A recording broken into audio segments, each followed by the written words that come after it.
Hello students, आज हम इस वीडियो में पढ़ेंगे क्लास 11th अकाउंटेंसी का chapter bank reconciliation statement.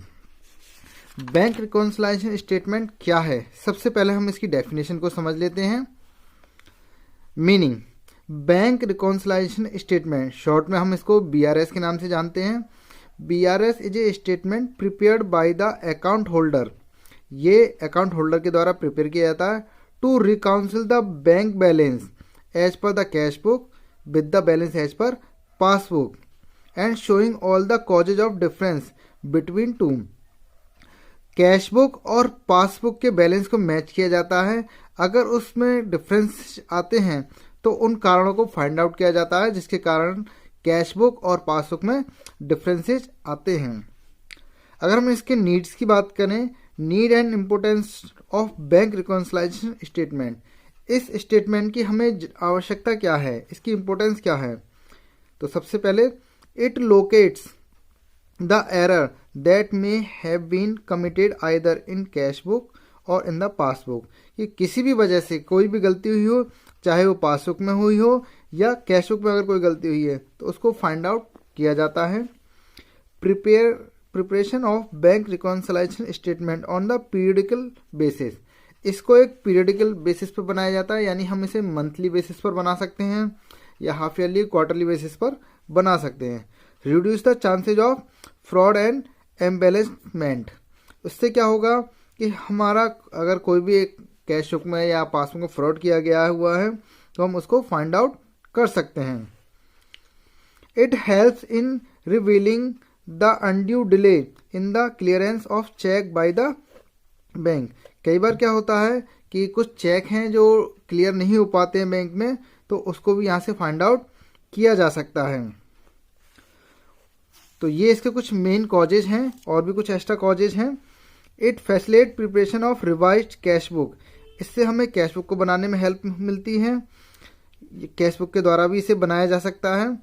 Certain transaction which have already been recorded in the passbook, कुछ ऐसे ट्रांजेक्शन जो पासबुक में रिकॉर्ड हो चुके हैं, like entry relating to bank charges, interest allowed, direct payment by the bank etcetera will not be recorded in the cash book as well as, और वो उनको कैश बुक में रिकॉर्ड नहीं किया गया है। इस तरह के जो ट्रांजेक्शन है उनको कैश बुक में रिकॉर्ड नहीं किया गया, लेकिन हमने इन ट्रांजेक्शन को बैंक के साथ किया है, तो इन ऐसे ट्रांजेक्शन को हम यहाँ से फाइंड आउट कर सकते हैं। It helps to ensure the correctness of bank balance show by the cash book, और इसकी हेल्प से हम कैश बुक को करेक्ट कर सकते हैं बैंक बैलेंस के साथ में। तो चलिए अब हम कुछ न्यूमेरिकल्स को समझते हैं कि वो कौन कौन से डिफरेंसेज हैं और कैसे आते हैं वो डिफरेंसेज, तो जरा समझेंगे। डिफरेंस आने के कई रीजन्स हो सकते हैं, जैसे बिजनेसमैन के द्वारा चेक इशू किया गया लेकिन वो बैंक में रिकॉर्ड नहीं हुआ है या बैंक के द्वारा क्लियर नहीं किया है, या बिजनेसमैन ने कुछ पैसा बैंक में जमा किया लेकिन वो बैंक में जमा नहीं हुआ है, तो इस वजह से कुछ डिफरेंसेस कैश बुक और पासबुक में आते हैं। तो सबसे पहले हम इसके फॉर्मेट की बात करेंगे। आपको इसका फॉर्मेट नज़र आ रहा है, बैंक रिकॉन्सिलाइजेशन स्टेटमेंट। यहाँ आप डेट मेंशन करेंगे जिस डेट को हम इसे बनाने जा रहे हैं। बहुत सिंपल फॉर्मेट है इसका, particular, plus item and minus item. तो मैंने आपको नोट्स सेंड किए हुए हैं, आप नोट्स में देख सकते हैं। सबसे पहले हमें फाइंड आउट करना है कि क्वेश्चन कैश बुक के अकॉर्डिंग दिया हुआ है या पासबुक के अकॉर्डिंग। अगर क्वेश्चन कैश बुक के अकॉर्डिंग दिया है तो हमें पासबुक को फॉलो करना है। अगर क्वेश्चन पासबुक के अकॉर्डिंग दिया हुआ है तो हमें उसे कैश बुक को फॉलो करना है। तो सबसे पहले हमें क्वेश्चन में ये फाइंड आउट करना है कि क्वेश्चन कैश बुक के अकॉर्डिंग है या पासबुक के अकॉर्डिंग है। तो यहाँ पे एक इलस्ट्रेशन आपको नज़र आ रहा है, इसे आप देख सकते हैं। From the following information prepare the bank reconciliation statement on 31 March 2015। आपको नीचे दी गई इंफॉर्मेशन से BRS बनाना है 31 मार्च 2015 को। तो सबसे पहले फर्स्ट पॉइंट में अगर हम पढ़ें तो देखिए, balance as per cash book. तो यहाँ मैं अंडरलाइन कर रहा हूँ, यहाँ आपको कोई क्वेश्चन दिया गया है वो कैश बुक के अकॉर्डिंग दिया गया है। कैश बुक के अकॉर्डिंग जो बैंक में बैलेंस होना चाहिए वो 18,000 है, लेकिन बैंक में बैलेंस 18,000 नहीं है। उसके कारण क्या है, रीजन क्या है, वो हमें नीचे दिए गए हैं नेक्स्ट पॉइंट्स में।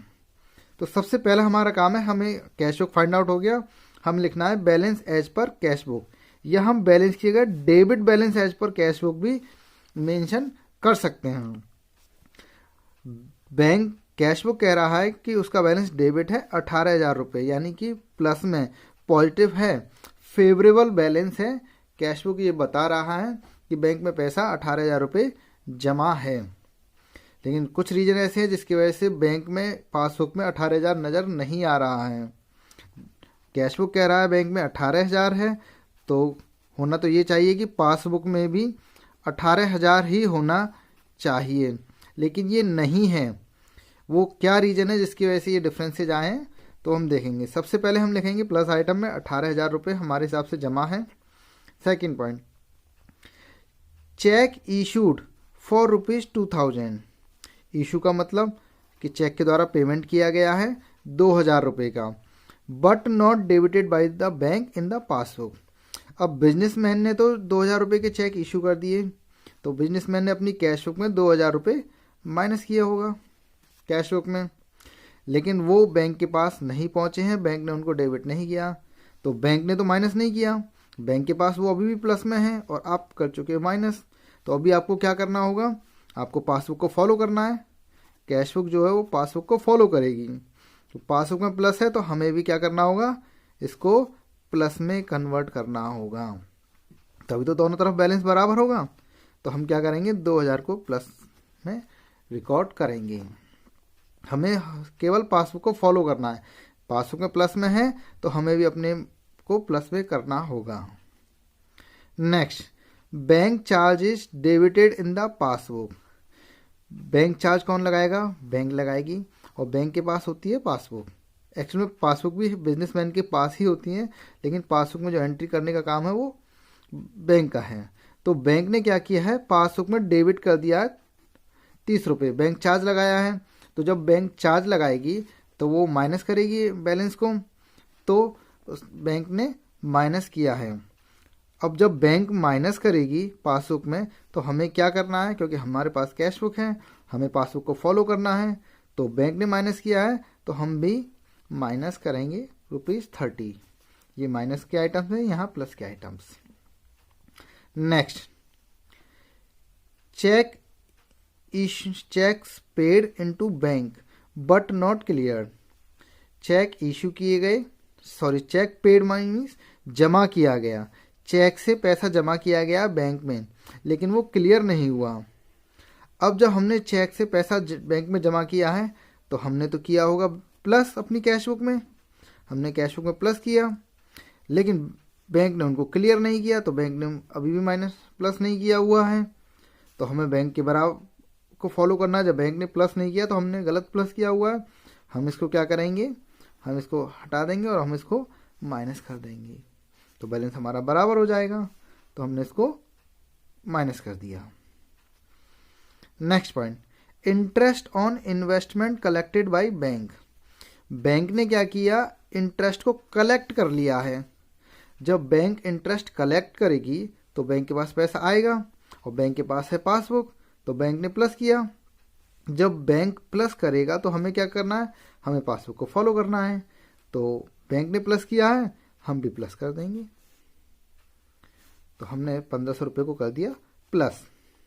अब इसके बाद क्या करेंगे, हम प्लस आइटम का टोटल करेंगे, माइनस आइटम का टोटल करेंगे, और दोनों का जो भी डिफरेंस होगा हम उसको लिख देंगे।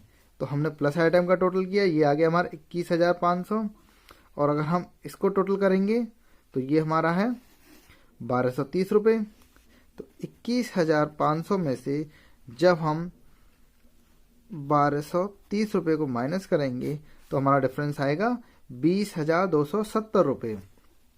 तो हमें इसको क्या करना है, जिधर भी कम होगा, अगर प्लस में कम है तो हम प्लस में लिखेंगे, और माइनस में कम है तो हम माइनस में नोट डाउन कर देंगे। तो इससे क्या होगा, दोनों बैलेंस बराबर हो जाएंगे, और जो कमी थी वो रेक्टिफाई हो चुकी है।